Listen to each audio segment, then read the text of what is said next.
कैसे हैं आप सभी? कुशल पूर्वक? बाबा के बच्चे सदा ही अच्छे। चलो आज की मुरली सुनते हैं। मीठे बच्चे, वृक्षपति बाप ने तुम बच्चों पर बृहस्पति की दशा बिठाई है। बाबा के शब्दों को ना पकड़, भावार्थ समझो। दुनिया में बृहस्पति की दशा बहुत ऊंची मानी जाती है, तो भगवान का मिलना इससे ऊंची दशा और क्या हो सकती है दुनिया में। दशा और दिशा दोनों ही अच्छी हो गई हमारी। मीठे बच्चे, वृक्षपति बाप ने तुम बच्चों पर बृहस्पति की दशा बिठाई है। अभी तुम अविनाशी सुख की दुनिया में जा रहे हो। महसूस हो रहा है? आई कि आई वो दुनिया। प्रश्न, अविनाशी बृहस्पति की दशा किन बच्चों पर बैठती है, उनकी निशानी क्या है? उत्तर, बाबा कहते हैं जो बच्चे जीते जी देह के सब संबंधों को त्याग अपने को आत्मा निश्चय करते हैं, ऐसे निश्चय आत्मिक बुद्धि वाले बच्चों पर बृहस्पति की दशा बैठती है। सुना? और गीत बजा है ओम नमो शिवाय नमः। बाबा कहते हैं सुनी महिमा, बच्चों ने बाप की महिमा सुनी। अच्छा, ओम शांति। बच्चों को सर्विस करने के लिए पॉइंट्स नोट करनी चाहिए। मुरली में हर तरीके की बाबा ज्ञान की, योग की, धारणाओं की, सेवा की पॉइंट्स देते हैं। तो बाबा कहते हैं बच्चों को सर्विस के लिए पॉइंट्स नोट करनी चाहिए।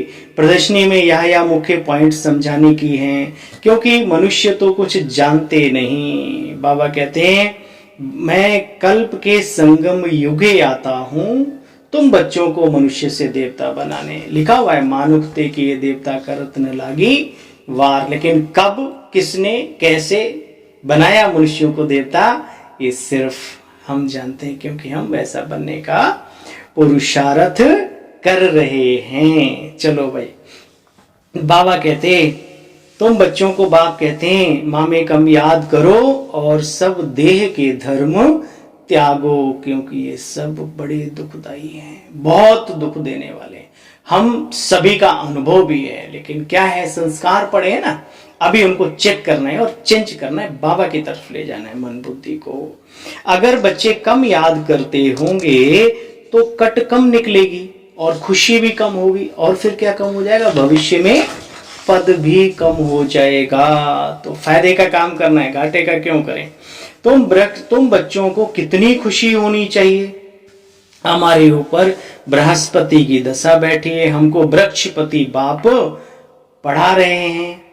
पहले पहले बहुत खुशी में थे, बाबा को कहते हैं बाबा पता नहीं क्या हुआ, मूझ गए। यहाँ आकर के बाप का बनना बड़ी यात्रा है। बाबा कहते कई बार प्रश्न आता है, अरे पहले हम अरे भाई पहले अच्छे थे क्यों? एकांत में बैठ के सोचो ना। पहले हम किसी पर दोष दृष्टि नहीं रखते थे, सिर्फ बाबा बाबा बाबा, पुरुषार्थ, मैं आत्मा, तपस्या करनी है। ये अभी खिचड़ी पका लेते हैं, बाद में बहुत बढ़िया वाली माया पकाती है, देखती है ना, ये बहुत आगे आगे जा रहे हैं। तो कहते चलो बेटा अब इधर आ जाओ, इसलिए खुशी गायब होती, इसलिए मन बुद्धि मूझ जाती। अभी फिर से चेंज करो, अभी बीत नहीं गया जीवन, अभी बहुत आगे हम बढ़ सकते हैं।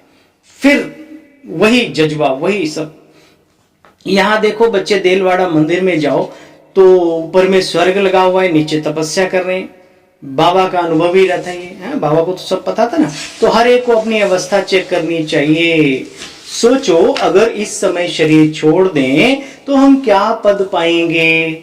बाबा कहते तुम भी व्यापारी हो, दुनिया में भी व्यापारी होते हैं, अपना पोता मेल निकालते हैं, तुम भी व्यापारी हो। कोई विरला बेहद का व्यापारी बेहद के बाप से व्यापार करे। बाबा कहते अच्छा धन नहीं है। सुनते सुनते किसी के मन में आया बाबा मैं कैसे करूं, मेरे पास कुछ है ही नहीं। बाबा ने तुरंत उसका जवाब दिया। बाबा कहते हैं धन नहीं है तो तन है, मन है, उनको उसको सराफ कहते हैं। बाबा को मट्टा सट्टा कर देंगे, चिंता नहीं करो, तुम्हारे पास जो है वो तो लगाओ ना अच्छे से। अब जो जितना पुरुषार्थ करे, अगर पूरा पुरुषार्थ नहीं करेंगे तो क्या होगा, पीछे याद है ना।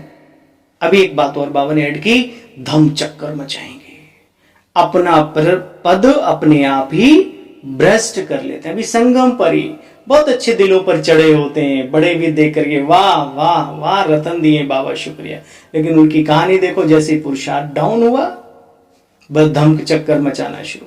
स्वार्थ, देह अभिमान इंसान को बिल्कुल खत्म कर दे। इसलिए बाबा बार बार रोज अटेंशन देते हैं मुरली के द्वारा। अब जो जितना पुरुषार्थ करे, अगर पुरुषार्थ नहीं करेंगे तो दम चक्कर मचाएंगे और फिर क्या करेंगे? बाबा के कार्य का नुकसान थोड़ी कर सकते हैं। कौन कर सकता है? बाबा का बाल बांका कौन?